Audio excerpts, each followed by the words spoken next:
Yes, people, welcome back to Let's Talk Premier League. It's Tuesday night, which means it is the Arsenal show. It's not often these boys do football on Tuesday nights, but it's normally Thursdays. But how are we doing? How are we doing? I'm good. I'm happy. Yeah, I'm doing good. Excellent. Sorry, a bit of a cough there, but we might as well start with the big news that came out sort of Monday night. Obviously, Sky Sports getting Thierry Henry onto Monday Night Football. Of course, what else are they going to talk about apart from the thing that Thierry Henry's put his name to alongside? I think it's Patrick Vieira and Dennis Bergkamp and someone else. I can't remember his name. But he says Kroenke needs to listen to Daniel Ek. Now, I don't mean to sound disrespectful to Thierry Henry, but Stan Kroenke probably doesn't even know who Thierry Henry is. Yeah. So how much do you think Thierry Henry saying this in public is going to force Stan Kroenke to actually go, you know what, I need to sell the club? Because the offer is 1.8 billion, which I believe is way below what Kroenke would sell it for. I don't know how much it will do in terms of actual effect on the club, but I know what it will do, and what it did is it will get the fans going ballistic, and there's a protest happening on Thursday, so it will get the fans all rolled up because they've had a club legend, an icon of the club, coming out and telling the owner that they need to listen, and well, that apparently he said he was he wanted to be part of Daniel Ek's bid to try and buy the club, which kind of means, in a sense, I guess, it's him kind of publicly showing his his vendetta, I guess, against the owners. He doesn't support the owners, I guess, doesn't like them, which is understandable. But I mean, I don't really think the Kroenkes are going to be pressured into anything. They are very much so the ones in control. Yeah, I mean, Kroenke doesn't have to set up. I mean, he doesn't come to games. He doesn't live in the UK. It really needs some power from American Gooners to really force his hand. But Gooner, what do you sort of make of Henry's comments, and do you think this will have any impact on getting Kroenke to get to at least get him to the table? Because the last thing that I think everyone wants is Kroenke just to flat out reject this bid. Do you think that with them saying all of this is trying to get Stan Kroenke to at least sit at the table and discuss? I think the main reason they did it was to get the fans more on side. It's to keep the fans to do what we're doing, which is the protesting. A lot of people are saying they aren't going to buy anything if it means the Kroenkes leave. So I think a lot of it is just trying to reinforce that and to keep the fans on board and updated in a sense. But yeah. I think he's willing to sell anyway, from what the reports are saying. I think it makes sense that he's willing to sell. I mean, yeah, the Super League probably will come back within the next 5 years or so, but is he willing to wait that long? When realistically, he could sell Arsenal, make a profit on selling it, because anything above £1 billion to him is a profit, and then go and buy another club. Go and buy, a team and then bring them into the Super League if that's what you want to do. So I think he will sell, but like Luke said, right now all the cards are in his hands, and Ek's going to have to spend a lot of money to obviously pry the club away from him. Yeah, and that comment on buying another club, he can keep his filthy hands off our goal, that's for sure. We absolutely do not want your bloody money, you dirty bastard. I'm just chucking that out there now, just in case he has got someone watching this channel somehow. Just don't even attempt to buy our goal, because I swear you think the Arsenal lot can riot and protest. You don't want. We've had bad owners before. Trust me, you do not want to antagonise us. And I suppose no other owner is going to want to antagonise United either, because they will just storm your stadium.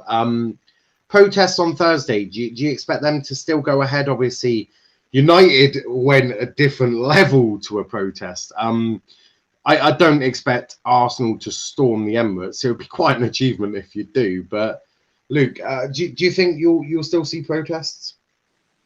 Yeah, and to be honest, I wouldn't mind the fans storming the ground, get the game postponed so we can get Lacazette and Tierney back fit. Even David Luiz. We need all these players back fit because at the moment we are lacking.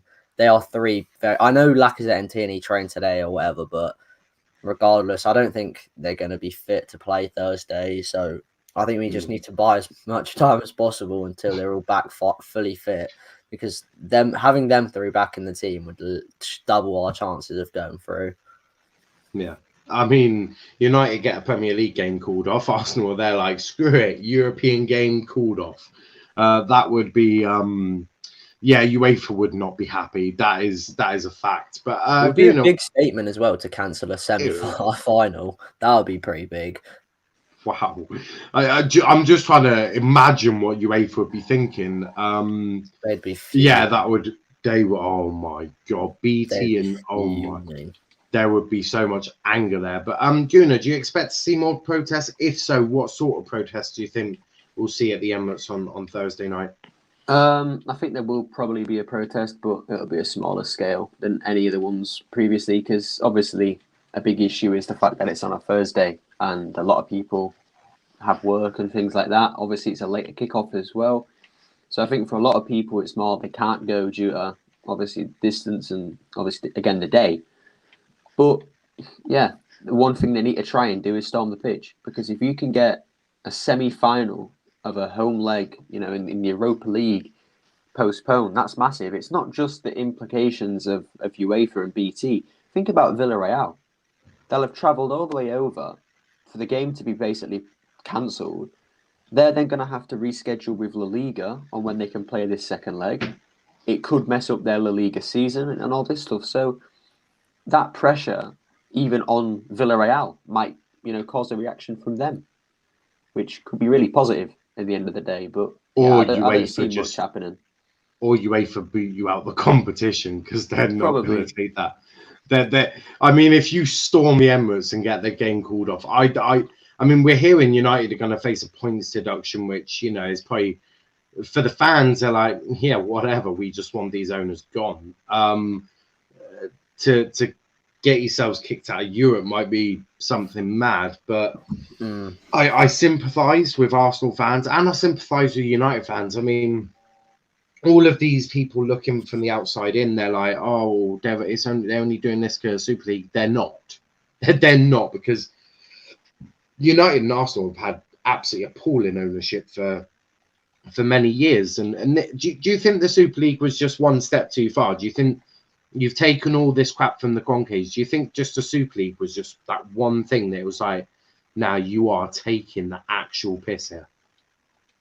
Yeah, I don't think there's been an outrage as big as there was from all fans, all football fans, as there was that night when it got announced and all the clubs were tweeting out, we are one of the 12 founding members. That was really bad. And I think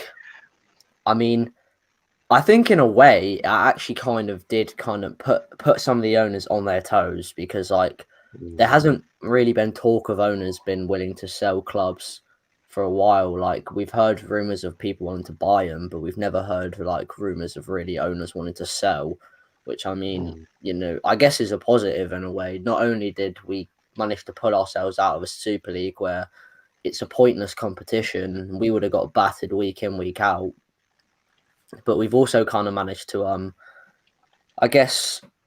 shake the owners a little bit, because they realized now that they really are not wanted at all. Yeah, no, I do agree. What about you, Gooner? Do you think the Super League was just that one step too far?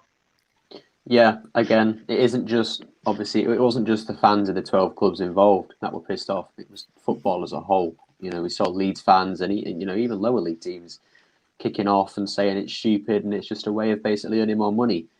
So yeah, I think it is. But again, this is where I begin to question fans of the bigger clubs like United and Arsenal. This has been going on for years. Why has it taken this to kickstart everything? Why didn't we do this from the beginning? Because you've got to think about it. If we did this 3-4 years ago, we could have been rid of these owners by now. So it just, putting it into perspective of everything, waiting this long, you kind of ask for it. You say about United fans, you'd say of United fans that they started a brand new club. They started a brand new club to try and get rid of these. So yeah, green and gold. The campaigns for United have definitely been proactive. Because at the end of the day, it's one of them that they wanted the Kroenkes, the Glazers gone, but Arsenal, they've been less proactive, but at least something's being done now. But sticking on terms of Kroenke, apparently it's come out now that he has told Mikel Arteta that his job is safe. Absolutely fine, my boy. You can finish 10th in the league. You can be completely horseshit. You've still got a job. What do you make of Kroenke saying that? It's fucking disgraceful, really. I don't see how you can really tell a man who's got us who's had one of our worst seasons ever, with not even a bad squad. Like, there are bad players, but there are a lot of good players as well in this team. You know, it's not even like we have an identity as well. Like, he's made some shocking decisions. He's gone into one of the biggest games, of his managerial career, with no recognised striker. You know, he's done some very stupid stuff, and we're here being told that the owner, who doesn't care about the club, is now saying that a manager who is not a very good manager can stay. It's just tragic, and I think, but I mean, you could say that maybe him telling him his job's safe could suggest that he's willing to back him come summer window. But, you know, I don't want to read too much into anything like that, because we always kind of just go under the assumption that they're willing to back the manager and spend money. But I don't really know. To be honest, I think it's just poor from every basis you look at it. Yeah, no, I do hear that. Gooner, I mean, you've been very Arteta out since I've met you, really. What do you make of news that his job is safe? Kroenke is like, yeah, we're keeping you. It doesn't shock me. I think there's been speculation of this for a long time, and I've said it a lot since I heard this, you know, from the beginning, that it's stupid. How can anybody expect a manager, especially one like Arteta, who's got no experience in a massive final like he could be in very soon? I don't count the FA Cup as that anymore. You know, it's not as big of a trophy as it once was, but he has no experience, and now he's got no pressure. So how, like, what motivation other than winning a trophy does he have now to perform well in this competition? His thought process is this: oh yeah, if I win it, I get a nice little trophy. If I don't, I'm not going to get sacked anyway. So why should I bother? If you put that pressure on from the very beginning, saying if you don't succeed, I'm going to sack you, they're going to at least attempt to succeed. So again, it just shows how poor these owners are. Like, why would you ever say that before a European semi-final? I don't get that. For me, what it's saying is they predict him to lose, because they're saying that now. They predict him to lose because, you know, they have no faith. Maybe they know more about football than I first thought then. Because if I had to put money on it, I'm not putting money on Arsenal, that's for sure. I don't trust Arteta. He's going to play Thierry as a false nine. Like, we all know that he's going to do something bad. Arteta thinks he's like a miniature Pep. That's the word. I completely forgot his name there. Yeah, so it's sort of like a miniature Pep. It's madness. I think this also could have something to do with the takeover talk, because everybody knows that if Eck buys Arsenal, then Arteta's gone. He's not keeping Arteta around, and I think, you know, all this takeover talk is kind of, you know, made the Kroenkes tell Arteta that, like, it's kind of, as long as we're in charge, your job's safe. Yeah, no, I do hear that. I do hear that. A couple of comments. Wolf saying Jose Mourinho to Roma. That's a shocker to me. Yeah. When I can't remember who put it in the group chat. Matt, I think. Yeah. It was I was fairly shocked. I was like, I thought that was a joke when he first put it in there. Mm. Dizzy saying, I told you all about Arteta's job long. It's mad. And Wolf saying, snow at the Etihad.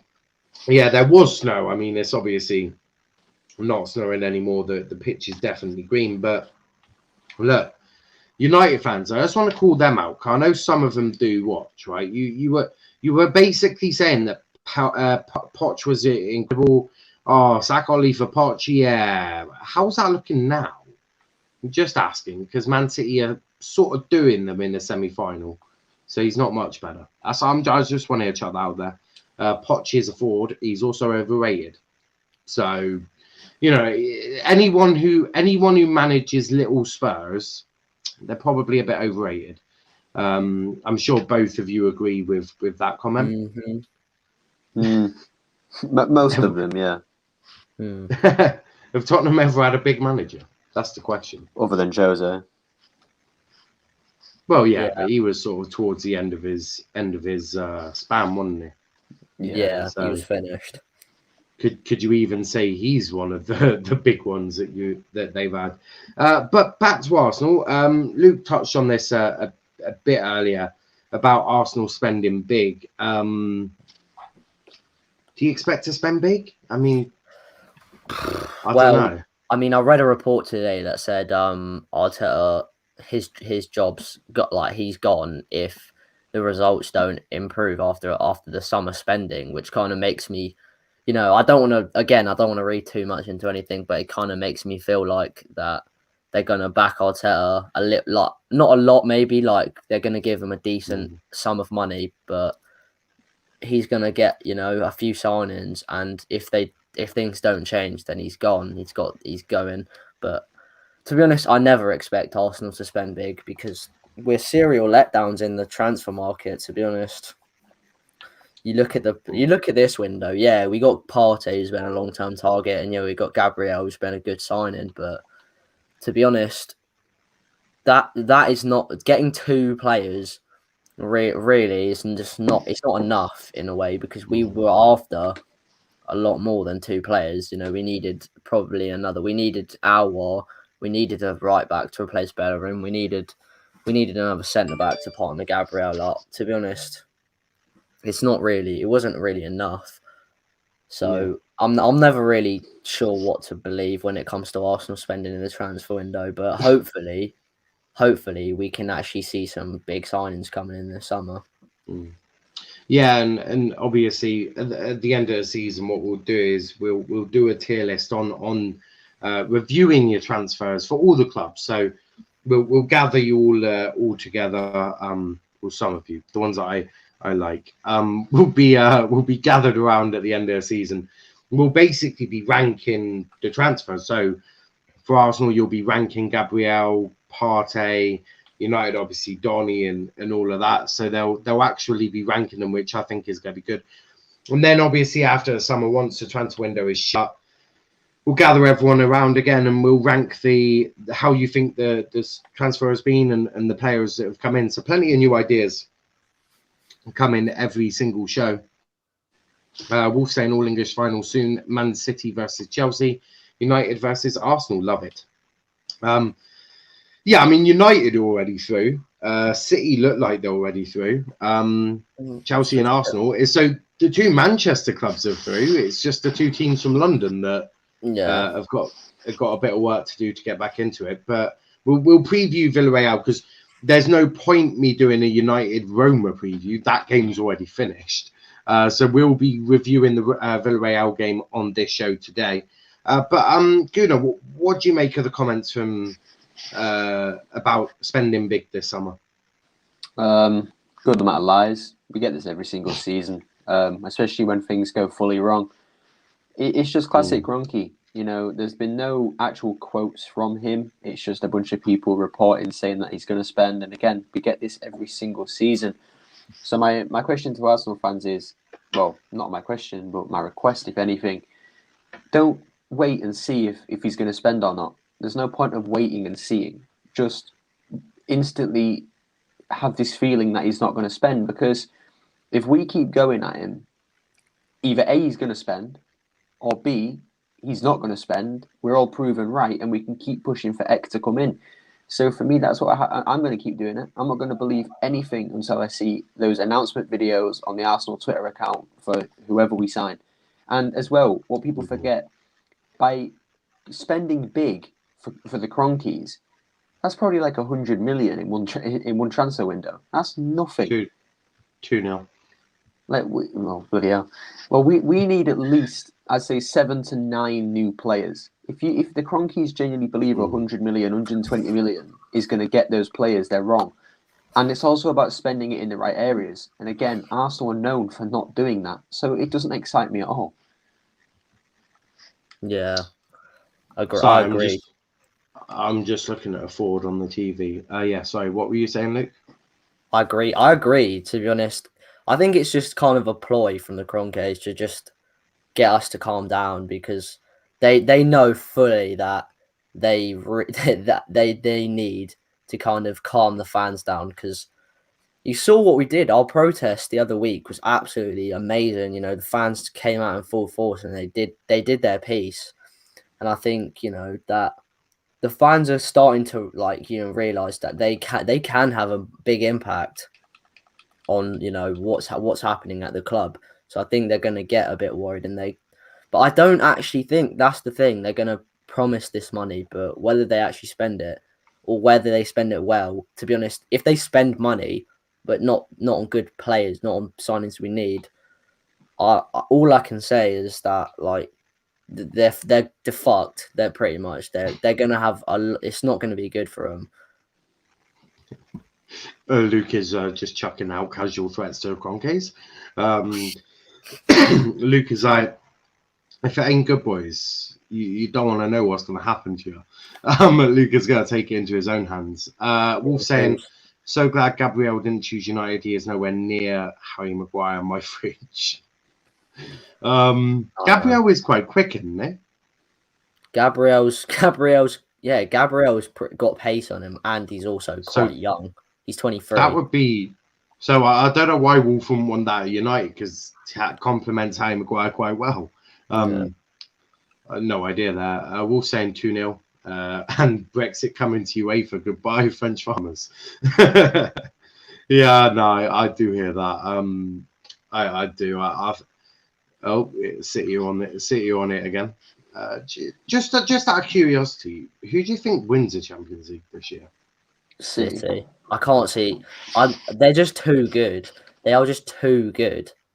What about you, Gooner? Yeah, Man City, easily. In fact, I really hope Chelsea get to the final, just so they can get absolutely hammered, and I can laugh at a bunch of Chelsea fans. See, that's why I think. That's why I disagree. I actually think Chelsea could win it. Now, the reason I say that is, if it was City, let's see after this weekend. Obviously, you got Chelsea versus City at the weekend, and if Chelsea beat them again, then I just for some reason think Chelsea may have City's number, as you'd expect. Wolf saying, I think Chelsea will win. City won't show up in the finals. Trust me. I think everyone has this thing about City where it's like, you say they're going to win it, but then, like, everyone says there's the loads of hype around City to win it, but then, like, they'll bottle it to someone. But they've played arguably the best team left in the competition in PSG, and they've turned up in both legs. So, to be honest, I don't see. Do you not think you just underestimate Thomas Tuchel just a little bit there? No, I'm not. I'm just saying that, like, PSG are probably one of the better teams in the competition. Like, I think Chelsea are good, but I mean, it's like, you look at what West Brom did to them. Then, like, if you play your cards right against them, you can beat them quite easily. And I think Pep will learn from how it went wrong against Chelsea in the FA Cup semi-final, and I think this time he'll be able to We'll see after this weekend, won't we? If Chelsea win again, then you may have to question if Tuchel may just have Pep's number. A bit like Ollie seems to have Pep's number. It certainly is one of them. The thing is City have used, like, the thing is, I say this about City, they've used their second string side in a way, some of the players that don't normally start, like, but it's still a good team. But I mean, they'll probably go with that again on the weekend, as they tend to do after Champions League games. But I don't know. It will be an interesting game, regardless. Out of any of the, either Madrid or Chelsea would be a great game. Oh, I think if it's Madrid, I think City cruise through that. I do. I've already read that comment. I thought it was a new comment. But back to Arsenal, which is sort of why we are here. I sometimes I got sidetracked there. I've also seen in the press that apparently Arteta has made comments about Reece Nelson, about how he wants to give him game time, but there's no competition to do it. He's been playing Willian all season, which is not much of a step up from a player who doesn't play a lot. But Luke, what do you make of the red card for Di Maria? Red card for Di Maria. But yeah, Luke, what do you make of? What I made of it? I've only just seen it. But I meant of the Reece Nelson comments, not of the red card, mate. To be honest, I'm a little bit disappointed by what Arteta said, because I think he's trying to make it seem like there's not been a chance to play Reece Nelson, but there's been plenty of opportunities. He's played him in the Europa League, yeah, cool. In the group stage, yeah, I get that, but there have been chances in the league. Against Newcastle was a perfect chance to play him. Against Fulham was a good chance to play him. I think there has been ample opportunities to give the lad a chance, and I think you could ask most of my friends know that I'm an avid fan of Reece Nelson. I think he's a very talented young player, and I think he's kind of, in a way, he's been done a bit dirty by Arteta, because he's not been given this opportunities in a way. Same as Nkea, except Reece Nelson actually has footballing ability, which helps. But to be honest, I can see Reece Nelson, if he doesn't get chances next year, happily leaving, because he's going to need to start getting regular football if he wants to develop as a player. And either we loan him out or we just kind of keep him and let him just sit here on our bench week in, week out, or playing for the under-23s, which would just be a shame, really, because I think he's a very good raw. He's very raw, though. He needs to obviously refine skills, but I mean, it would be a shame to see all that talent go to waste. No, I do hear that. What about you, Gooner?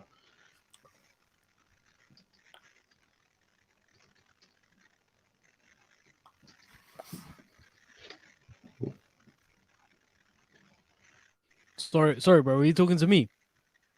Oh no, because wait, hold on. Who's putting the private chat? Yeah. Sorry, fine. So it's because both of your names are Gooner and then yours is Gunner.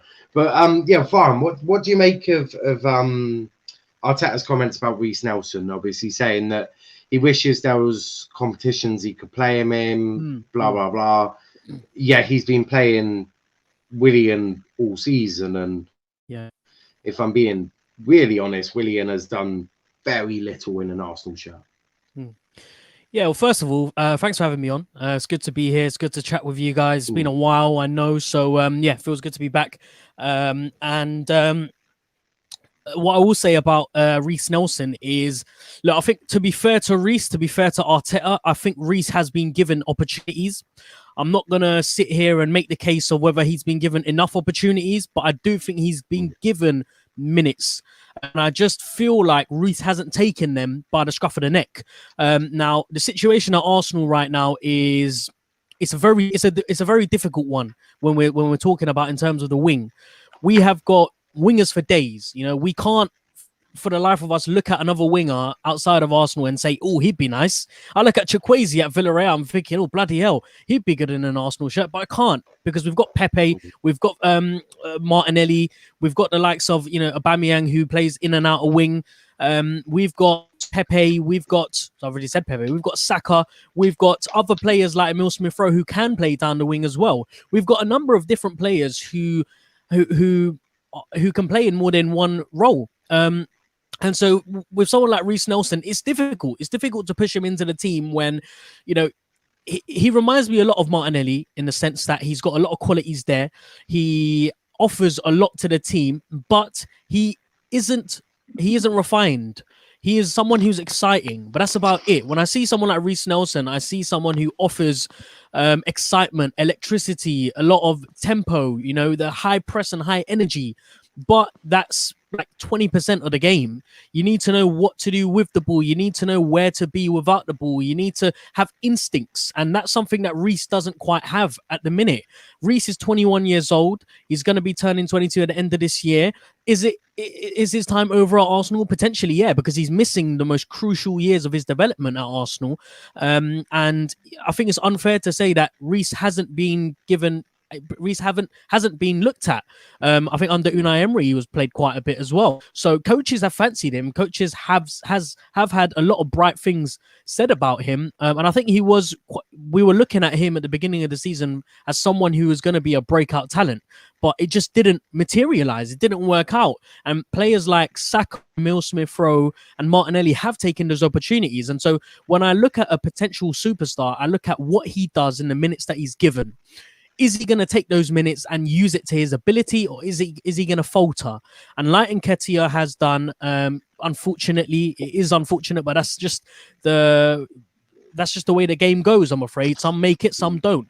And in the case of Reiss Nelson and Eddie Nketiah, it might be a similar situation of as to what's happening with Joe Willock. You know, you go to another club, you flourish because that is your level.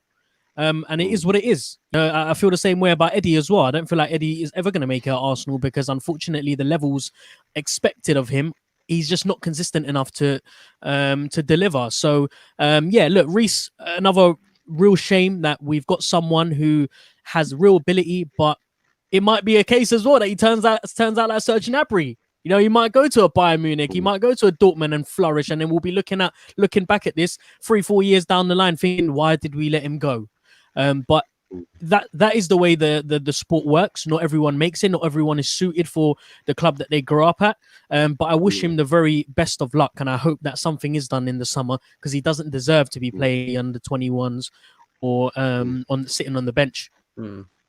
Yeah. No, just to touch on one thing there, but before I do that, can I just say that PSG and Man City, they both heads. Zinchenko, you put one thing in for Zinchenko and he is now flying around like, he has lost his head. It is actually quite funny to watch. You spoke about Eddie Nketiah. Now, for someone who watched this guy in the under 21 Euros, I'm going to say this and I'm going to be as polite as possible. He will never make it at a top 6 club. He'll be lucky to make it to a mid-table.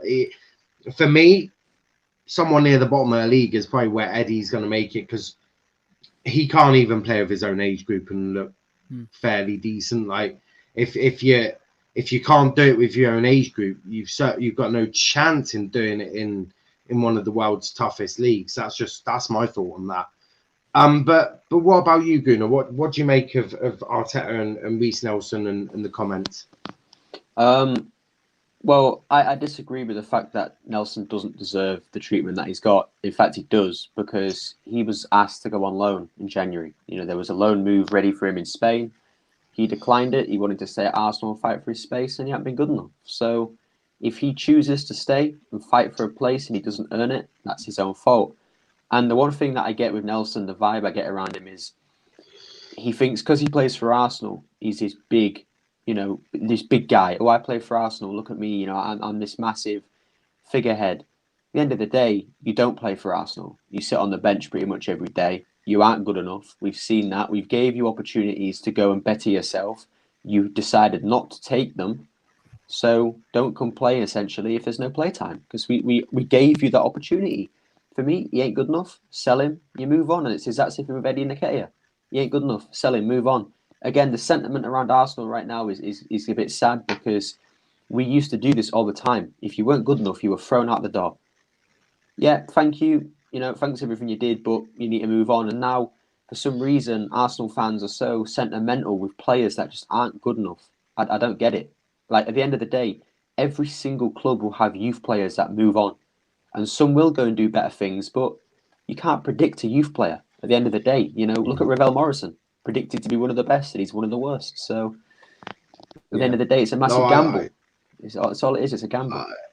Do you think that it's just an Arsenal problem? Because I seem to think that every team seems to have this sentimental Maybe less so Chelsea and Man I was going to say City, 'cause Chelsea definitely don't. They're very no, different. but even Chelsea is sort of changing. I mean, you had obviously now you got all the Frank Lampard sexuals that want Roman Abramovich out of their club, which as a normal person, I watch that with absolute horror, because if it weren't for Roman Abramovich, they don't even have a club. So there is an element of that. But you do see the likes of United, the likes of Arsenal and Liverpool, they're maybe less so Liverpool even, but they are starting to get more attached to these youth players. What I'll say about that as well quickly, who are the best two academies in England? For me, it's City and Chelsea, and then Arsenal and Man United are close.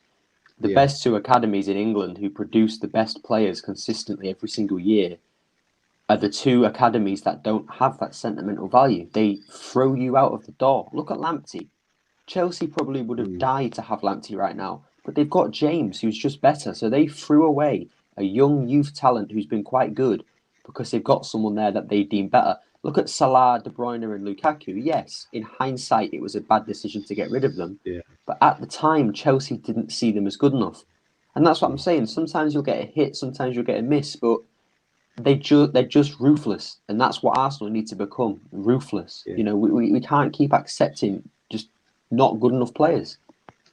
Yeah. Do Also, you see the gap between Arsenal's academy and City's academy closing? Not anytime soon. Our academy's got worse and worse every single year. Right now, we're struggling to even stay in the academy top league. So, you know, I think City actually just won the Premier League title down there in the under-23s. So nowhere near. Just like the men's team, the proper teams. Just every year we get further and further behind. Yeah. But what were you going to say, Farhan? sorry, I just wanted to add as well, when we're talking about youth players and when we're talking about, you know, when we're talking about the route that they take to then become elite superstars, elite athletes, I think one of the things to bear in mind, and one of the things that is often, you know, not really looked at or overlooked, is developmental paths and routes that they take, and clubs that are responsible for creating those right routes. And I think fans are as well somewhat to blame or to take responsibility for what happens to these players, because oftentimes, unless, you know, and I genuinely believe that us fans are at the forefront of being blamed for what happened to Eddie Nketiah. He came on, scored that goal I can't remember, it was the League Cup, I think it was, or the Europa League. But anyway, went on a run to score a few goals, and fans were ranting and raving about him. And we were at the forefront of wanting him to be pushed into the first team and wanted him to play consistently. And what happened was he burnt out really quickly, didn't get that the right developmental route and path that he needed in order for him to mature, in order for him to learn things about himself. And when things didn't go right, it was overwhelming for someone so young. And the harsh realities of it was, well, we put you on this pedestal, you didn't deliver. Unfortunately, now it's going to be time to move on. Whereas someone like Martinelli, and I'm very protective of someone like Martinelli, because I understand that there's a player there who is a potential superstar. He has all the hallmarks to make a great player. But when you put someone like that in the spotlight so regularly, and when you expect him to perform week in, week out, and then he doesn't, then the same thing happens to him that's happened to Nketiah. Not good enough. We need to move him on. And that's why these players, they really do need to be looked after. And I think it's about time that we treated these guys a little bit like human beings and not robots, in the sense that these are people who are still very, like, half of them are younger than me. Younger than probably most of you guys watching this. We're talking about 19, 18, 20-year-old kids, you know, that still don't know themselves, let alone themselves on the football pitch. It takes years for someone to figure out where to be at the right place at the right time. Years to know instinctively what your body needs to do with the ball, how you need to take that first touch. You know, in football IQ, I mean, people talk about why David Luiz has been our best defender and why we've relied on him so much this season, when last season we were all screaming for him to be booted out. And that's because it's taken him years to mature as a footballer, but now he makes those right choices that other defenders like Gabriel Holding don't. He knows when to release the ball, where to play it, how he wants his... That's why youngsters rave about him and talk how much he's helped them with the development of their sort of footballing IQ. So yeah, it's unfortunate that these things are happening to these youngsters, but it's time that we took a back step as fans and actually started to be a little bit more patient. Because you're not going to get Phil Fodens every other day. You know, these things are very rare. Your Bukayo Sakas, they don't come around. Even Miguel Aziz, you know, fan base right now are very excited about the prospect of a central midfielder who could come in and do a job and potentially cost us absolutely nothing. But this guy's a long way off yet. He shows sparks of being really good. Same with Joe Willock. And now look at Newcastle, when the pressure is very low, he's performing week in and week out. He's making a difference. And yeah, I mean, and also just responding to Gooner Express's comments on the academy. I totally agree. Arsenal's academy, the overall squad achievements have been dropping year in, year out. But at the same time, I would say that we're developing a really good generation of kids that are coming through. And you can see that. Joe Lopez, like I said, Miguel Aziz, your Balagans, etc., etc. So it's an exciting time as an Arsenal fan to look at the academy and think what could be coming through the ranks in the next 3 to 4 years. But like I said, really important that we take our time with these guys. And when they do show those sparks, just let them be at their pace. Let them to, find themselves on the pitch. Yeah, and there's an element of the manager needs to take full responsibility as well in terms of you look prime example. Look at Mason Greenwood and all the crap he went through this year. Ollie's been quite a huge part of sort of where he is, and sort of keeping him grounded and sort of putting that arm around him. And do you think that maybe that's something that Arteta hasn't done as well, or do you think this is just an element of it's just what it is? Because I do think the managers can have more of an impact. I look at my club as a prime example, and we've got a new keeper that's been in nets this season. Is his first season as a professional player, and the work that's sort of gone around keeping him sort of grounded and making sure that he doesn't overhype when he's high, like through the highs, and he's not too down during the lows. Do you think that there's an element of Arteta's not dealt with this in the right way?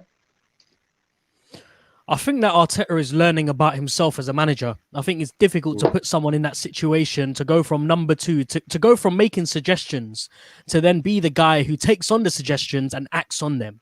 It's difficult for him to know what to do with these players. But having said that, at City, he was known as the guy to go to if you wanted to take your game to the next level. I've enjoyed how he's dealt with Martinelli specifically, because he hasn't fallen under the pressure of needing to put this guy in the squad, in the team lineup week in, week out. It's frustrating that when we've got someone like Willian playing, but Martinelli in the bench, question marks are always going to be raised. But I feel like for someone like Arteta and the coaching staff, Albert, etc., they're going to be there day in, day out, training session after one after the other, knowing what player needs what. And I think because Martinelli has been given the right game time, he's now ready to move on to the level where he needs to be playing against big oppositions like Villarreal. And that's why I won't be surprised if he starts against Villarreal, because someone like Martinelli, who's had a goal and assist in the last few games that he's played, has had 90 minutes of football, 75 odd minutes against Newcastle, played against the right opponents, was able to develop on the pitch and learn about himself, can now be moved on to the next level. And so with someone like Arteta, he's going to find elements of luck on his way where he might not make the right decision, but and look, winning the FA Cup, the biggest piece of luck for him, because look at what he's able to do now. He's able to stick around at Arsenal when, you can make the argument that he really shouldn't. But because of the fact that he's won the FA Cup, he has now the license to continue and see the season out. So luck has a big part to play in it. But ultimately, look, someone like Arteta, I fully trust that he'll know what to do with what player at the right place at the right time. But ultimately, he will make mistakes because he's a rookie, and that's just something that fans are going to have to accept. We knew what we were going to get with him when he signed for us. We can't turn around and say, well, this isn't good enough. 10th, 11th isn't good enough. We know that. But if you're going to ask me, what did I expect from Arsenal? I expect very much with a rookie manager during a COVID situation. But I'll tell you something. Next season, I will be judging him week in, week out, and I want to make sure that anything that needs fixing needs to be fixed now, because next season, it really will be crunch time. Yeah, no, that's when the pressure's on. A couple of comments here. Wolf saying no, the French farmers weren't ready for the Manchester snow. He also says he should have been loaned to a mid-table Bundesliga club. That's on about Reece Nelson. I do hear that. Big up to James in the comments. He did go on loan. He went on loan to Hoffenheim and had a good start, but then he got injured and it just kind of fell apart really. Yeah, no, I do hear that. James saying big up Farhan. Wolf is saying MUFC. And James saying my co-host is bang on. Yes, I believe, isn't that, let me see if I've got this right. It's a Spotify podcast. Yeah, so it's the Arsenal Therapy podcast, and go. we release it every. We do an episode after every game. See, I do have some muscle brain in there.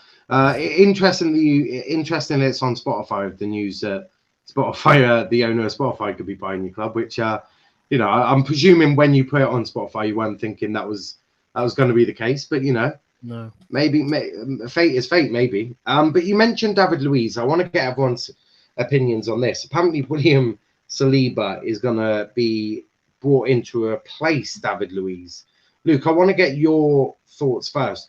Do you think it's wise letting an old head walk out of your club to be replaced by a guy with very little English Premier League experience? No, not at all. And especially considering, I think, David Luiz it just sounds mental to me saying this because I think he's a good player, but I don't think I'd like. It's bad it's bad, but it's not awful. But I think David Luiz is probably our best centre back because he's got that experience. I think we just play better when he's on the pitch because his ability to switch the ball with them long passes of his, because they're absolutely brilliant. I think he's a very vital asset to have. He kind of like adds experience to the dressing room. He's won trophies. I think he's won every trophy, like most major trophies, to be fair. So he's a very valuable asset to have, and I think letting him go is a bit silly, especially considering you'd kind of want a centre back like him to help coach Saliba as he kind of settles into English football, because he's only just joined and he's had 2 loan spells out in France. He's spent all of his football career in France. I think just kind of throwing Saliba kind of in the deep end isn't the smartest approach to it at all, to be honest. Yeah, no, I do hear that, and having a bit of depth also is not a bad thing necessarily. So you could always drip feed Saliba a game in English football and keep Luiz as well. Charles saying big up now and Sauls. I don't know what you're watching, Charles, but I don't see a Sauls here today. Sauls is unavailable. But I've no idea where you're seeing him, unless he's crept in somewhere that I didn't know about. But Gooner, what do you make of Saliba replacing David Luiz? It just makes me laugh. It's just more of Arteta's just oddness and lies, really, isn't it? Like this whole season, we've been asking for Saliba. He gets sent out on loan. He's deemed not good enough. He couldn't even get a start other than the MK Dons game. And now he's going to throw him in, starting every single week. Like, I don't get it. I seriously don't get it. How can half a season, or if you can even say that, because I'm pretty sure he picked up a minor injury as well, 6-7 months out in France, where he has done really well, but Nice as a team haven't. How can you then say he's good enough to play every single week? I do think he's good enough, and I think he should have done that this season. He should have been drip-fed into the team, and next season him and Gabriel could have played together. But again, it's just Arteta just talking crap, really. Again, I don't get how you can go from one mood of he's not good enough, I want him gone, all this rubbish, to he's amazing, he's better than this guy, I want him to start every week. Personally, getting rid of David Luiz for free is an absolute stupidity. It is, because the guy is so experienced, and to let a team, well, anyone, anybody just pick him up for free, it's stupid. So we need to sign him on a new deal, whether it's a coach, whether it's a player. I don't really care, but I don't want him to go for free, because you're just giving a rival an opportunity to boost their leadership in defence. Yeah, no, I do hear that. James saying it's fake Guardiola. Arteta similarly to Guardiola in nurturing our players. Yeah, I do hear that. I do hear that. Don't think Arteta should ever be compared to Pep. I don't think he's comparing them equally as the same. I think that, of course, there's going to be elements of Arteta's game that is like Pep's because Arteta worked under Pep. He learned under Pep. So, of course, there's going to be that similarities. Just an update. Manchester City are through to the Champions League final for the first time in their history, I believe. I might have got that wrong. Certainly is. It's been called the Champions League. Zinchenko is in tears. I'm not sure why. BT using this site. I think it's like 4 HD. It's some sort of HD camera that you don't see in the Premier League. It's only ever in Europe. But Farhan, what do you make of? Obviously, you touched on Luiz previously. So, what do you make of Saliba coming in to replace someone with such a wealth of experience that is going to be crucial, especially if next season is the season that Arteta is truly judged? It's a difficult one because by the time he's 20 years old, Saliba. I think he's still quite ripe. He's very young. He's obviously a superstar in Ligue 1 whenever he plays there.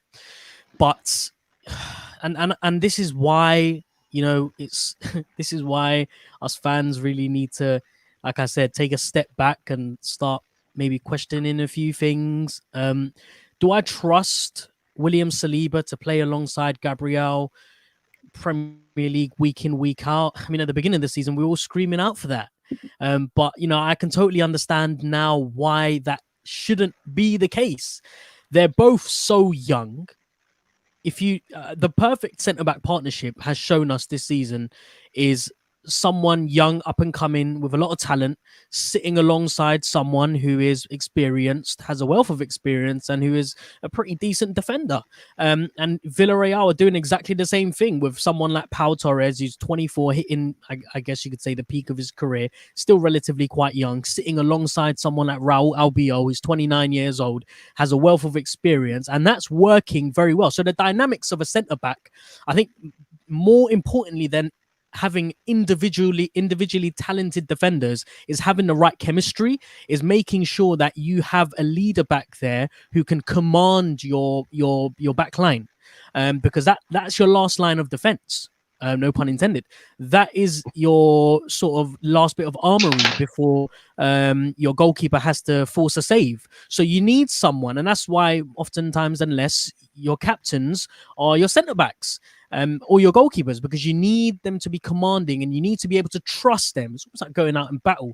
You need to make sure that who's back there manning that line is someone who's reliable, someone who you can trust in what they're saying. So if David Luiz says, right, we're going to push the line forward, we're going to play a little bit of a high press, then you need to trust that. And do I see Gabriel or William Saliba being able to command and make those tough decisions? No, not really. So it would be Arsenal's favour if they could keep David Luiz. And I've always admired him as a leader. I've always admired him as an authoritarian figure at the club. And it's not just centre backs that have been talking good about him. It's also the guys up front. It's also players like Xhaka and Nketiah. So clearly there is someone there who adds value to the club. So it will be in Arsenal's interest and favour if they kept him on, whatever role it may be. It seems as if that he wants to continue playing football. I think word has it that he might be off to bed. It was quite early on that we heard that he had a mutual agreement with the coach. He wanted to go back there. So look, we'll see what happens. But ultimately, Arsenal do need a wealth of experience. And it's funny, isn't it, how we're going from a wealth of experience in centre-backs to now just youngsters. When you think about having Socrates back there with Mustafi as well, and, you can say whatever you want about Mustafi, but he had experience. Now we only have Gabriel holding, I guess Mari's the most experienced one there. And that, that's, for us, that just says it all about our whole centre-back situation. No, I hear that. I do hear that. One bit of news. Apparently, Arsenal want to sign Glen Kamara. Now, I'm not sure if this is a signing that Arsenal need to be doing, but Luke, Glen Kamara, do you want him at Arsenal?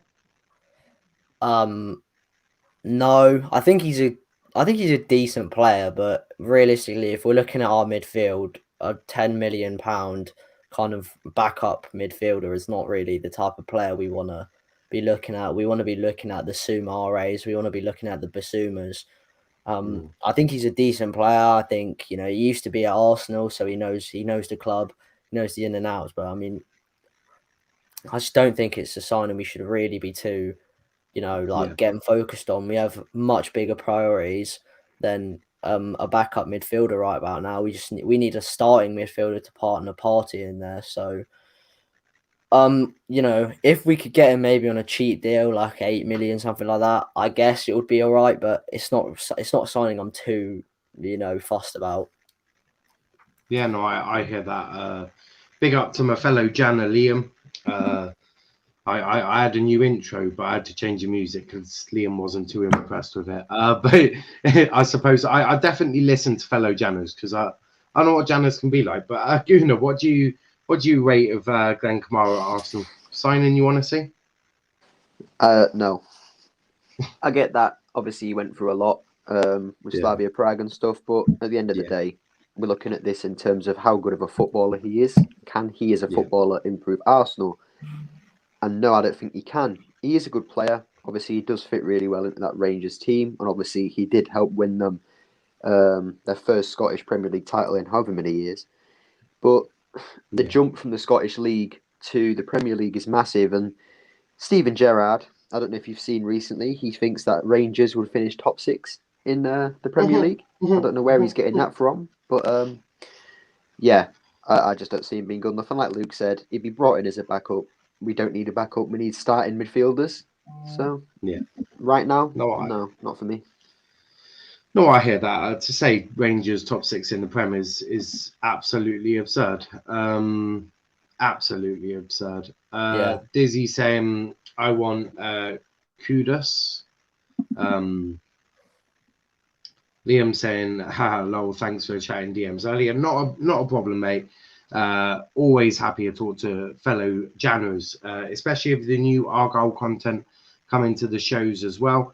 Congratulations, Man City. Well deserved, smashing the dirty, horrible crybabies. I mean, I no idea what to say about that. And Chris also saying, big up the panel. Big up to yourself, Chris. Big up to yourself. But Farham, what do you make of Glen Kamara? Do you want to see someone like Glen Kamara come to our, I was about to say Old Trafford, to the Emirates? I don't know where this has come from. This is the first time I'm hearing of it. And to be honest, I don't think in a million years Arsenal are going to go for someone like Glen Kamara. With all due respect to him, this is someone that left Arsenal 2017-18. He's gone to Rangers.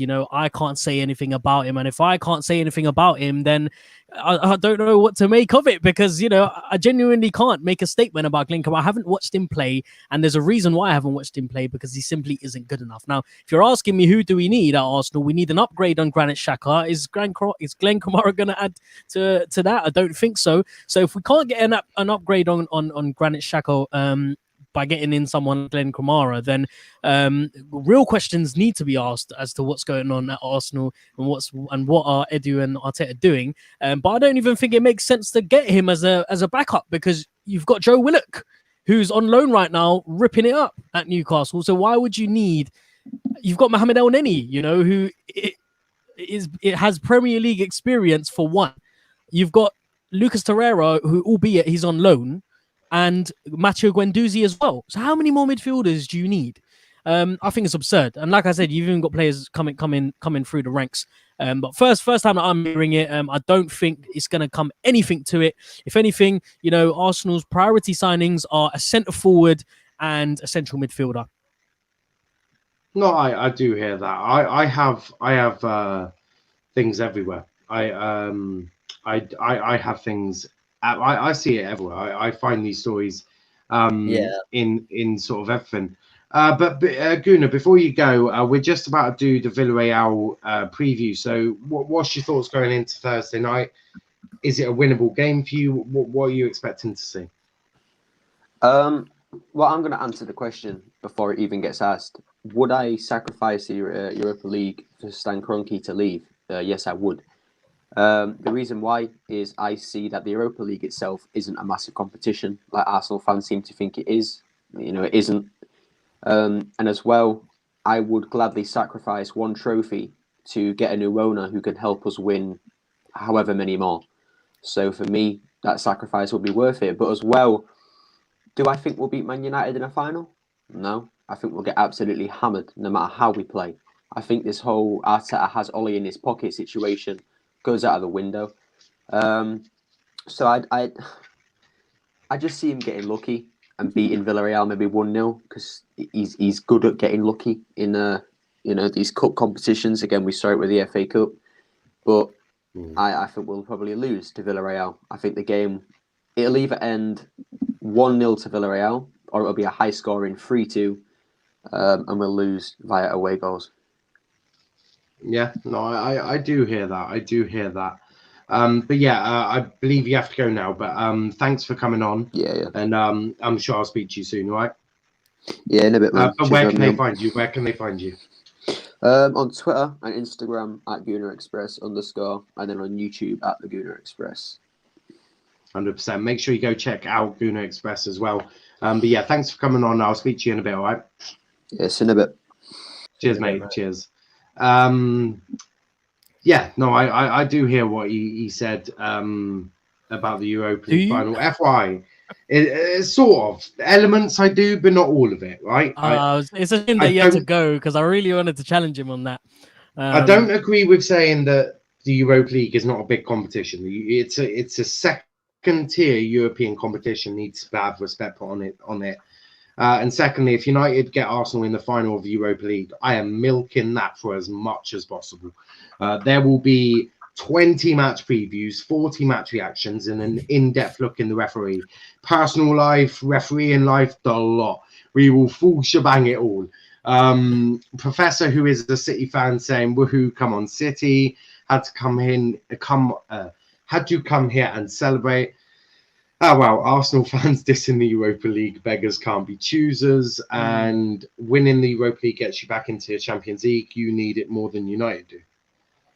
So, Farhan, you wanted to, obviously, Gooner isn't here to defend himself, but you wanted to sort of challenge some of the things he said.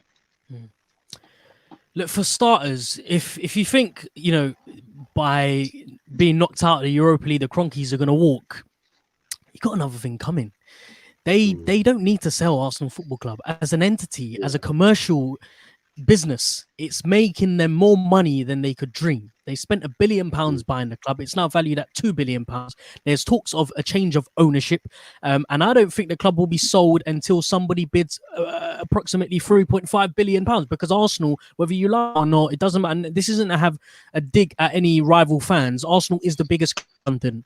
Might not be in recent terms, might not be in terms of financially or commercially, but as an entity, as an organization, as a historical bit of I don't know what to call it, as a bit in football, Arsenal will always be valued higher than your Chelseas and your Tottenhams and your West Hams, because we have heritage, we have history, we have class. There is something at Arsenal that not many clubs have. It is authenticity. Okay. Now, if you think that by getting rid of the Cronkies and bringing someone else in that success will follow, then I'm sorry, you're deluding yourself. There is no guarantee that by someone else coming in, we're going to be successful. And I get it. You need to read between the lines. You need to be able to anticipate things. Daniel X saying all the right things. He definitely has all of the right characteristics to make a perfect, great owner. But unless we get players who are consistently performing week in, week out, winning football matches, and by the way, spending millions in a transfer window does not necessarily mean that you're going to win football matches. You just have a look at Chelsea. They've spent £250 million and they're only finishing top 4. Okay, fine. They're on the verge of getting into a Champions League final, potentially winning it. But us having sacked their head coach who spent that much money. And if you're spending £250 million, you better be winning the league title. It's as simple as that. Otherwise, big questions need to be asked. And so with Arsenal, there is a project here that is going to take a very long period of time. Myself, you, okay, maybe not you, Niall, but Luke and every other Arsenal fan want the Kroenkes out. They have not benefited the club in any way, shape, or form. If anything, they have helped us to go 20, 30 years back. They have taken away from our club what makes Arsenal Football Club the once classy, cool club. You know, we don't support Arsenal Football Club because we buy amazing players and we win trophies season in, season out. With respect to Chelsea fans and Man City fans, how long have you guys been supporting those teams? We support Arsenal Football Club because it is a community-based club that has built throughout decades a picture of itself. It has created a profile that is respected.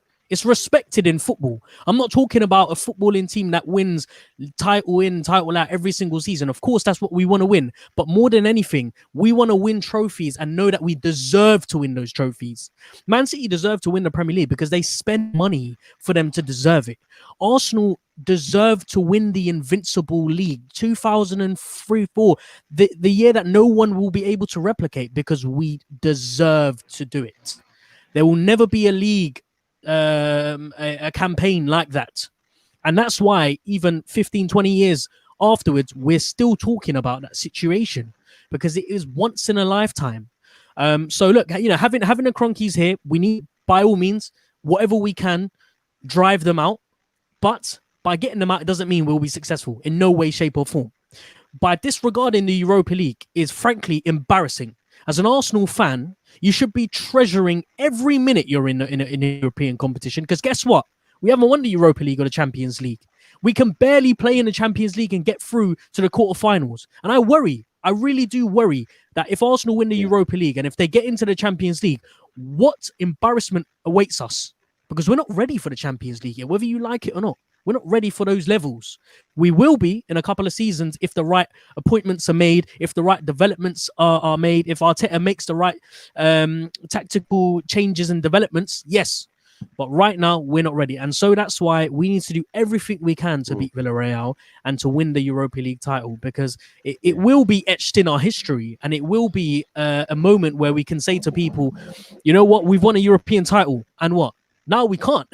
You know, now it's a stage that whenever someone talks about a European final or a title, we need to, you know, shut our mouths and just relive the 2006 or the 2018 memories. 2018, you know, those dark days.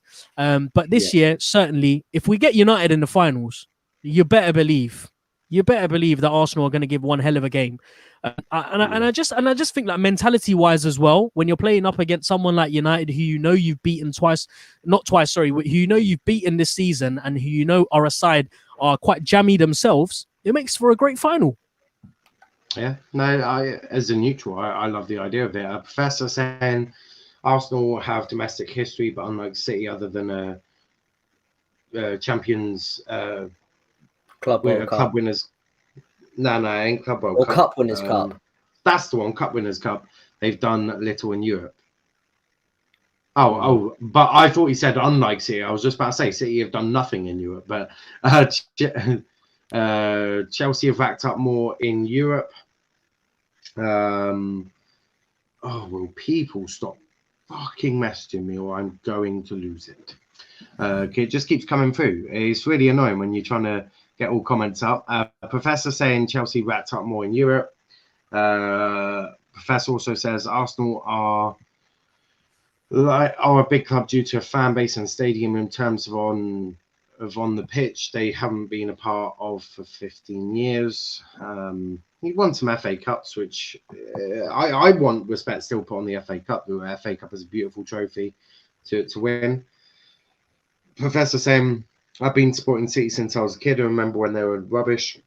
Not everyone who supports City started in 2008. I'm fed up with this notion that City had no fans or history until 2008.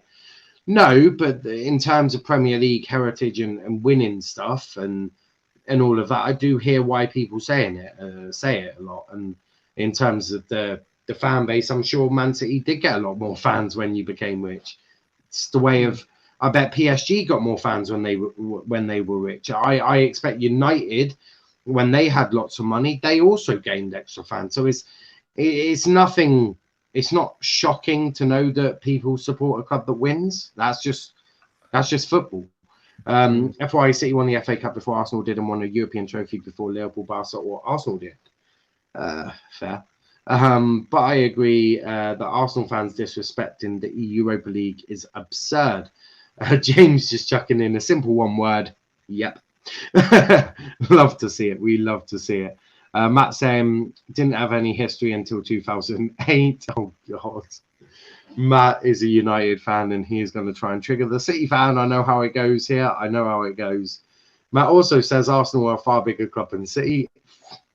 I have no comment on that. And Matt also says, mad how if the Europa League final is Arsenal versus United, it's bigger than Chelsea versus City. Again, I'm making no comment on that because if Chelsea get through to a Champions League final, I'll be doing previews for both of them. So, again, that's another thing that I'm just not going to talk about. I'm going to stay dead right in the centre. But they did win trophies in the 70s. Big up to RJ. What are we talking about? Matt is basically in the chat. You're talking about City and their history. And on here, we're doing a Villarreal preview. But Luke, what do you think of Villarreal? Are you expecting to win the game? What are you expecting to see? Honestly, I say this every single time we go for a preview for Arsenal. I honestly could not tell you because I'm not sure if players that we want to be fit, like Tierney and Lacazette, are fit. I mean, I know they've been training and I know like things like this, but I honestly just can't tell you. I know, like, you know, we're going to have Pepe and Saka. They're going to be in. Martinelli, obviously, you know, we're going to have a strong attack. Even attack-wise, we're going to look quite strong because we have the majority of our key attacking options fit by Lacazette. Yeah. It's just defensively, I'm not sure if left back is going to be something that's going to be weakened because Tierney's not going to be fit. But I mean, I think we can go through. Obviously, I think we can go through because we have the away goal. But we'll have to see. Do you expect to see Arteta put Kieran Tierney as a false nine on Thursday night? Wouldn't surprise me. But there is one thing. I'd like to touch on that Farhan said about the final. You know, they know where that they give United a hell of a game in the final. There is one thing that would frighten me about that could we see a similar situation to happen in Baku where, you know, we all got hyped up for this massive game and then we kind of just first half we were average, we were all right. It was an even game going into the half time. Then second half we came out and we just collapsed. I think, you know, I'm not saying it's going to happen if we get to the final. I'm just saying, you know, like I actually kind of feel like even though he's a worse manager, I think there is kind of, in terms of big games, I think there is actually more of there's a better mentality within the squad. I mean, you look at Chelsea. We played Chelsea in the FA Cup final almost a year on from Baku, and we beat them because you know things changed at Arsenal. You know, we've I guess in a way he kind of made us believe in ourselves in these big games a bit more. You know, which is something that I'm not an Arteta fan at all, but I think that's something he can take away. You know, he's improved the mentality. I don't want to frighten you too much, but United do seem to have Arteta's number on cup games. If it was in the league, you know, Arteta seems to have the advantage.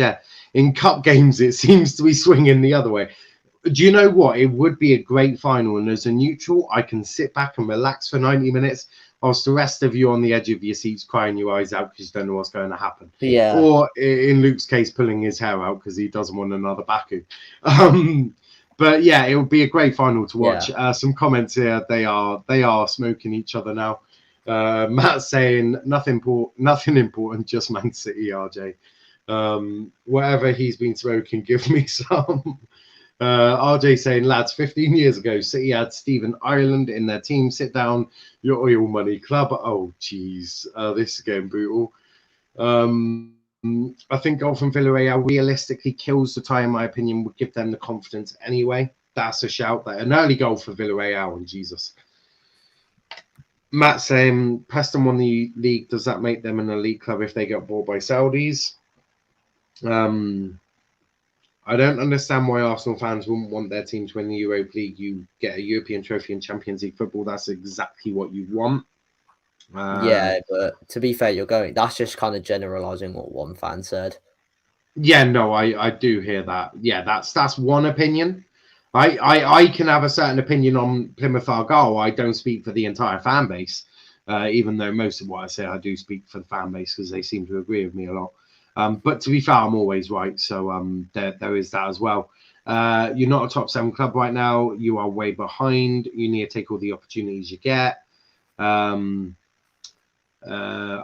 need to be on it attacking wise to go through. For me, try to get that first goal, then who knows? Villa and Forest won the Champions League. Forest won it back to back as well. And that was when it was even harder because it was straight knockouts and it was just the champions.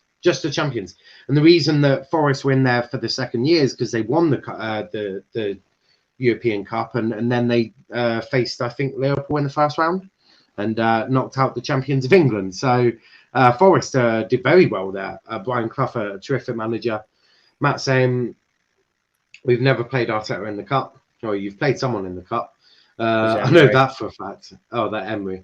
I'd rather Arsenal win the Europa League over United. It'd be an easy Super Cup final. I swear Arsenal beat you in the semi-final of the FA Cup last year. I could be wrong. Can someone correct me? Did Arsenal you're right. Ah, shit. So let's not look, you can chuck banter, but disrespecting Arsenal at your peril is all I say. I can disrespect Arsenal because my team ain't going to face them anytime soon. So we all know that Argyle would absolutely destroy Arsenal. Absolutely destroy them. And no one can ever prove that because it's doubtful that we'll face each other. Hope City get smacked in the Champions League final. They genuinely don't deserve it. I mean, I'm critiquing one fan. Why mock Forest? They had a great team and manager. Who's mocking Forest? I literally said that Nottingham Forest did it back to back, which is a superb achievement back in the years of the European Cup because it was solely the champions of each league and the winners of the following the previous European Cup. So I don't know who's mocking Nottingham Forest because I certainly don't remember. I didn't anyway. James saying we did 2-0 Aubameyang times 2. Matt saying neither of your team, to be honest, but you have to be in the final in the first place. But neither do your team, to be honest, but you have to be in the final in the first place. Well, no, you know that the last time Argyle played Arsenal was 2009. I do. Oh wow! I've still got the program. Yeah. Oh, I've been to the Emirates. I've still got the program. You've never beaten us. No, I know, but we were in the championships. To be fair, that was the year before, or a couple of years before we went into administration. Great. I think that was when you first not opened the Emirates, but it was sort of the Emirates was still fairly new at that time. Yeah, it was. And I remember sitting in the away end, beautiful stadium. I absolutely loved every minute of in there. But yeah, I still have the program from that exact day. It was a great day out. The first game was 1932, and then there was a massive gap until 1983. That's when we played each other. A fun fact: Argyle have never been relegated out of the Football League ever. We joined in 1930, and since then never been relegated. So I do hold that one quite fondly. But yeah, Professor saying, but I'll leave the Gooners there. Chat, let me know when you next want me on the show. Good night, lads. Have a good one, Professor, and soon. But we're done the chatting. The chatting bit's done. Now it's time for the quiz. Luke knows exactly what I'm on about. And Farhan, I hope you know quite early on in the 20th century, because if not, then this is going to be an interesting one. The 21st, because 20th century would be brutal. That's like Arsenal. Oh, yeah. I do mean 21st century. I haven't got... I am going to do a black and white quiz at some point. I am going to do that. Oh, my. That is going to be absolute brutality, and I'm going to enjoy every moment of it. But as Farhan hasn't been here whilst we've done the new rules, basically you get a minute to look at the picture. The reason it's a minute is we had the United boys on. They took about 29 hours to look at one picture. And then they decided to cheat halfway through it. So I not only docked him a point, but I also now put in a 1 minute time thing. So are you both ready? Yeah. Go on, man. So you need to guess the result, the league, and the year. So Yeah. picture number 1. So it's 02. So that 02 like sponsor. Mm-hmm. I'm under the assumption that is the 2023 season. I'm not sure if that's right. Yeah, I think you might be right. I think it's actually, I think it's after the 2004. I think it's 2004, 2005. No, because I distinctly remember that's like kind of spacey kit was 0203 because I know that it's the United kit with Yeah. Vodafone. You're right. Yeah, you're right.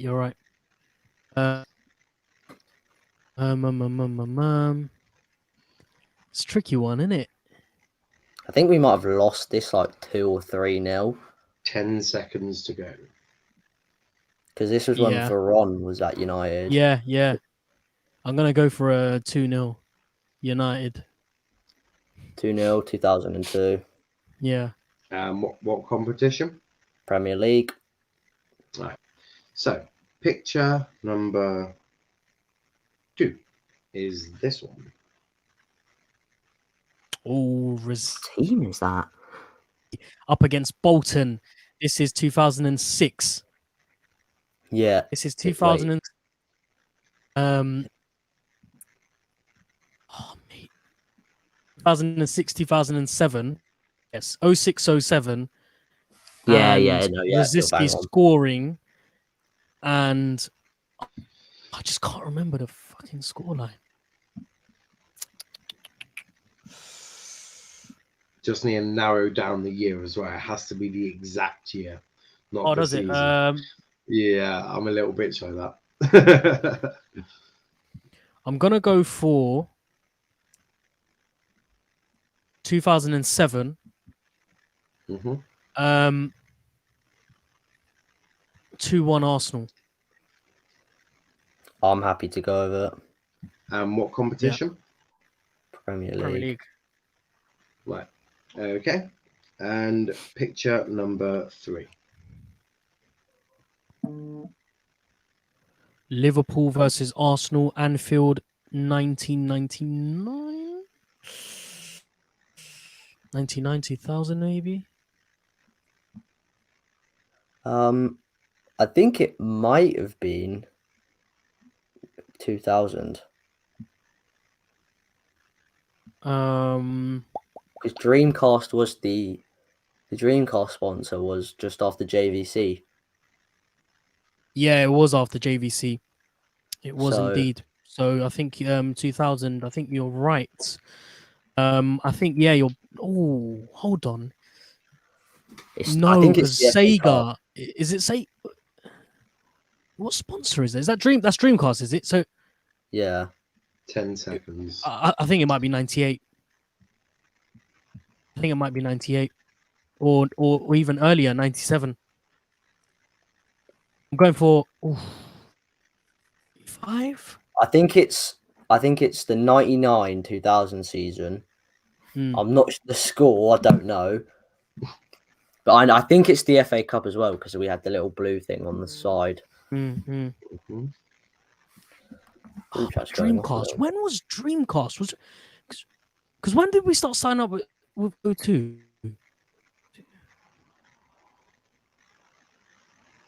2001. 2001. Was that when we signed up with O2? No, so 2001. I think it's 2001 because the 1999 to 2000 was Sega, and that was the last season, and then it was 2001. 2001. I just can't remember the scoreline for the life of me. I know it was the cup final. Only lose it. We lost it. Yeah, I just can't remember the scoreline. So I'm just gonna take a guess. It was something tight. It was 1-0 or 2-1. I'm gonna let you choose the scoreline, mate, because I'm not too sure. I'll go for 2-1. All right, Okay. cool. So, picture number 4. This one is harder. I'm not gonna lie. Picture number 4. Tottenham versus Arsenal Premier League 2004. Yeah, this was when we won the league. Shy out Was this? Yeah, this was the Premier League 2-0. Yeah. Why Yeah. 2004. Why did I feel like you'd get that one quite easy? But going on to another one, here is your last picture. 2-1 Birmingham cup final. Oh God, Carling Cup final, and then William Gallas in the end, sitting there on his ass. And what year? Was this 09? This 10? was. Ooh. I don't know. I don't think it was 09-10. It was definitely 2010 was involved because I know the kit. I'm fairly certain it was 09-10. I don't think so, mate. I think it might have been later. I think it might have been 2011. 2011. I think. Yes, 2011. Yeah, you want to go 2011? Yeah. All right. That's a shout. But so we'll go through some comments. FYI, normally during the quiz, one of the rivals comments you've been cheating. It's quite a normal thing on this channel. Everyone gets accused of cheating. Matt saying 2-0 02. I think it's 2-0. FA Cup 2001 2-1. It's FA Cup 01. Owen scored winner. Cheating, they went from 1998 to 2001 real fast. I was thinking about hit sponsorship. It's okay, Farhan. They accuse everyone of cheating. As Luke will know, Russ is there. Cheaters, what's going on? I just joined. Luke can tell you, everyone gets accused of cheating. Except the United lads actually cheated. Yeah, and then I actually deducted him a point. And RJ is the first and only person to have ever got a yellow card and sent off on this channel for foul play. Abusive language, foul play, abusive language, same thing. Violent conduct. But the first one you said was Manchester United versus Arsenal Premier League in 2002, and it finished 2-0. You are correct on all of that. The third one, it was actually Bolton. It finished 2-0, not 2-1 in the Premier League in 2007. The third one was, in fact, the FA Cup final in 2001, which did finish, obviously, 2-1. The fourth one was, obviously, the day you won your Invincibles, drawing 2-2 with Tottenham at White Hart Lane. Second time we won the in league, the Premier League. 2004, and the last one was, in fact, Arsenal versus Birmingham in the League Cup final, which was in that time the Carling Cup final in 2011, where you lost 2-1. So you got 14 out of 15 this week, which, to be fair, adding that onto your full score from last week, not a bad couple of weeks for Arsenal. Where the week before that, I think you had 9. So you're getting it consistently up there. Matt saying getting maximum points isn't for everybody. They got getting a point deducted, to be fair. There is fighting talk, but I need to update my league table on that. I don't even know where everyone is at the moment. So but yeah, we're going to be ending it there. It's been an absolutely brilliant stream. Massively enjoyed talking to the Arsenal lot, as I always do. It's always great talking to them. They're very chilled. They're not angry. They're not overly happy. It's just We're relaxed. too used to it. No, we're too used to the disappointment. We've had enough. It's time to sit back and just embrace the negativity. I love it. I do love it. I do like my chill days with the Arsenal lot. That is for sure. But before we do go, please leave a like on the video. Subscribe to the channel if you are new. It does massively help. We're only 9 away from 250. So we're really trying to aim to get past that very, very soon. That'll be, I think, a quarter of the way to 1,000, which is something that I could only have ever dreamt of when I first started the channel. But before we do go, Luke, where can they find you? At Luke AFC on Twitter. 100%. James saying, hopefully I can appear soon. Yes, 100%. That is definitely something I'd be keen on doing. I will reach out to you on Twitter. If I'm not following you, which I think I should be, I definitely will, and I'll definitely be reaching out. It'll be great to get you on the show as well. Always looking for new people to come on the shows. Check out the Liverpool show this Friday, 8 p.m. Got about 4 new guests for coming on this one. It may be the first week where we don't actually have any of the originals on, which is quite an interesting one. It'll be an interesting show for me. But Faham, where can they find you, mate? So you can find me on Twitter at GunnerSince96. I'm also on YouTube as well, GunnerSince96. And I've got a podcast show with James in the chat room, in the chat box, sorry. And we record after every game. We get post-match reaction, and that's called the Arsenal Therapy Podcast. 100%. Make sure you check that out, especially if you're a Gooner and you need a bit of therapy. Go check out the app, because what else? What more do you need if you need a bit of therapy than an Arsenal Therapy podcast? Like, what more do you need in your life? So make sure you check them all out.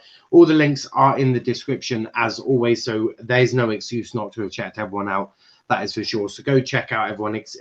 Also check out Gooner Express. I know he left early, but do go check him out on Twitter and go check out his YouTube as well.